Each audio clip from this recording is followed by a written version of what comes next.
and welcome to this Astranti tuition video on why you must plan your answers in the case study exam. And in this video, we're going to look at the importance of question planning, giving you a story as to just why it's so important to plan your questions, the benefits of planning, what you will gain from planning your answers effectively.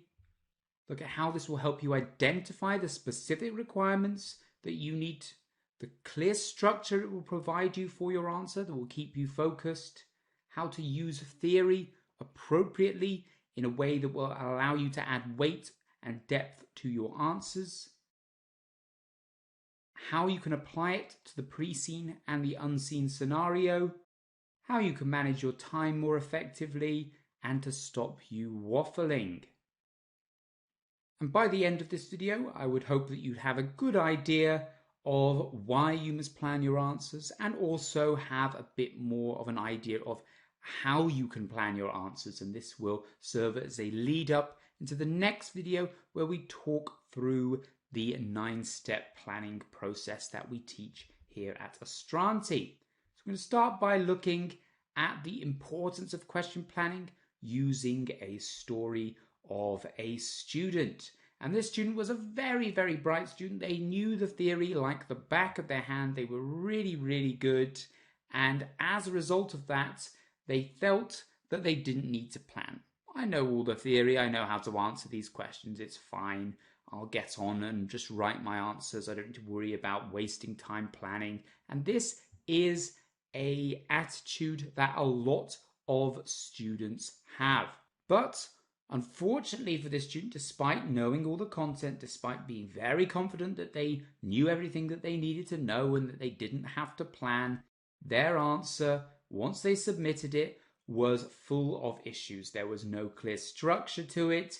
The points that he had made were unclear and were not specifically answering the question. There was no application to the unseen or the pre-seen, which of course CIMA have said is incredibly important. And they'd also managed their time very poorly. They'd spent too much time on the first half and not enough time on the second half. And afterwards, to his credit, the student realized that they had made a mistake. And the student that once felt that he didn't need to plan realized that he definitely needed to plan. So that's the moral of the story there. Once he planned, he scored much higher. And in the case study exam, it is absolutely critical. It's vital. It's arguably even more important than writing more information itself, because as long as you have planned effectively, you will hit a lot of key points, key notes that CIMA will be examining your script based on. So in a sense, you are playing the game to ensure that you provide CIMA with everything that they want you to provide. So let's look at some of the key benefits of planning. And this is why it's so important that you must plan, particularly if some of you are still unconvinced. You still think, well, it's wasted time. I'd just rather get on and start writing. Well, here are a few of the benefits from writing an excellent plan. It helps you identify the requirements. Those of you who watched the previous video will know how important it is to make sure you are identifying the exact requirement that CIMA are asking. Otherwise, you risk answering a question that you want to answer rather than the one that's actually being asked, and you will not score good points. Provides a clear structure, allowing you to focus your answer and to hit lots of those key points. Allows you to use theory correctly and appropriately to add depth to your answer. Allows you to apply information to the unseen. Allows you to plan how you would insert that information from the unseen and indeed the pre-seen. Focuses your time management to stop being like that previous student who spent far too much time on section 1 and not enough time on section 2. And it also keeps your answers very focused. And as a result of that, means you will be directly answering the question. You won't be spending any of your precious time writing things that aren't going to score you marks. So let's start by looking at identifying the requirements. And identifying the requirements is very important, using the relevant information to find the exact requirement, exactly what is going to gain you marks in the exam. And I've got another story here about a student who wanted to answer a question that they wanted to answer rather than answering the question that was actually asked. And this question related to analyzing some financial information, including a net present value, hence why I have the net present value icon on the screen. And the problem was the question simply said, analyze this project. Is it something that we should be considering for the future? Now, this means lots of different things. Is it financially viable? Does it tie in with our strategy? Is it feasible? Can we afford it? All these things needed to come up in the answer. But what did this student do? Did they do that? No. They saw that the reference material was a net present value. And they thought, I know about net present value. I'm going to write an answer about net present value. And they started to tell me what a net present value was, why an organization might use one, the process of using one, the advantages of using it, the disadvantages of using it, the types of industries, the types of organizations where it is more effective than others. All good stuff. And if this question had been, tell me everything you know about net present values, it would have been a brilliant answer. But of course, the question was nothing like that. All you needed to do with regards to the net present value was to comment on the net present value figure as part of your analysis. It didn't mean tell me everything you knew about net present values. So, as part of the planning process, it's critical that you identify the requirements at the start.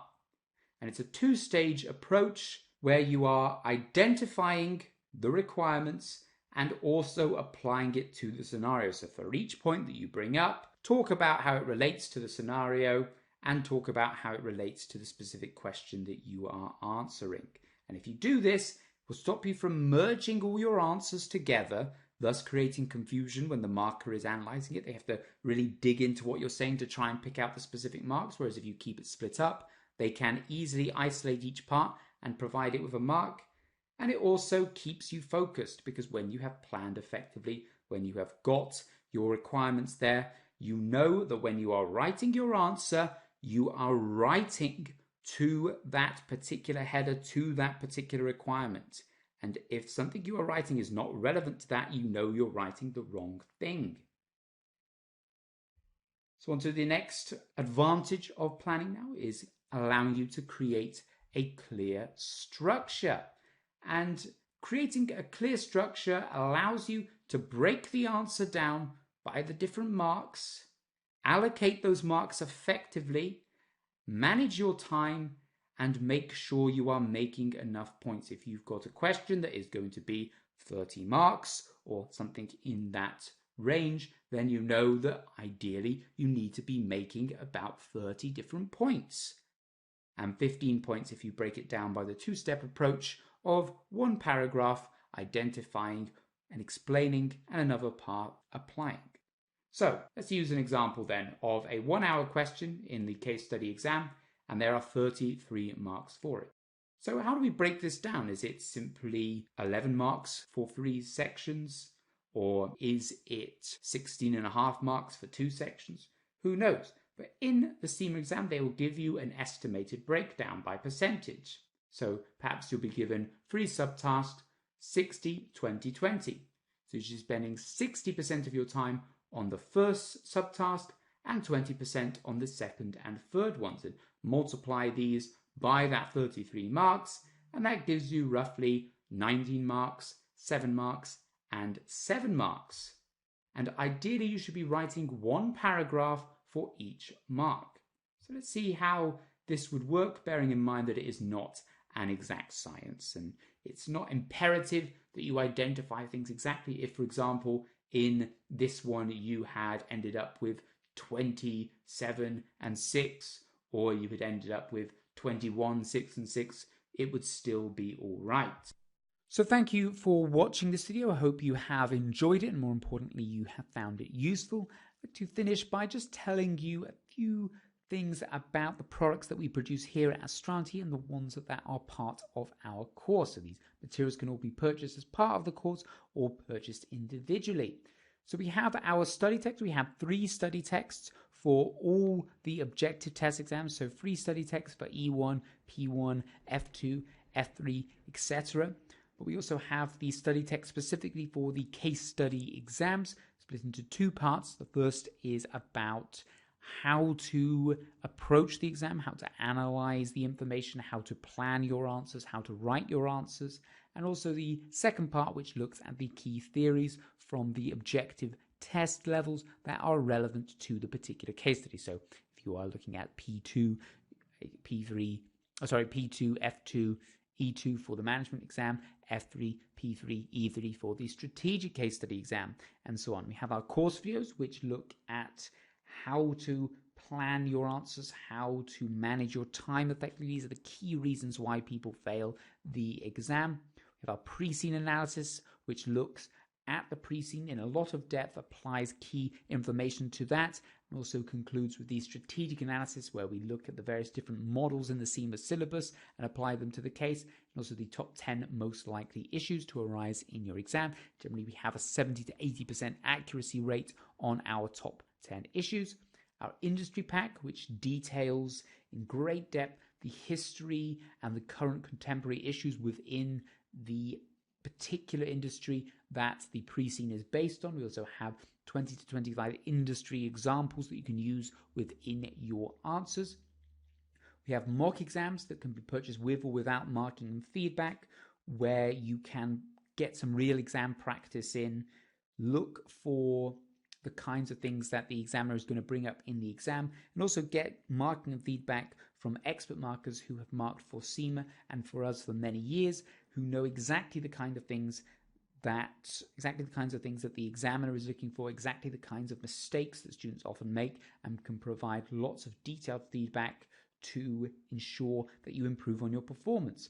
We also have our master classes, which are 2 day-long classes which look at all the key issues facing students in the exam. We will also go through live planning, showing you how to plan your answers effectively, how to write your answers effectively. Again, key things that cause people to fail the strategic case study exam, or any of the case study exams for that matter. And also, if you do sign up for our course, provided that you have filled out your forms, provided that you have submitted your mocks, provided you have done everything to show that you have really given it your all to try and pass this exam, we also offer a pass guarantee, giving a free resit to anyone who fails the exam.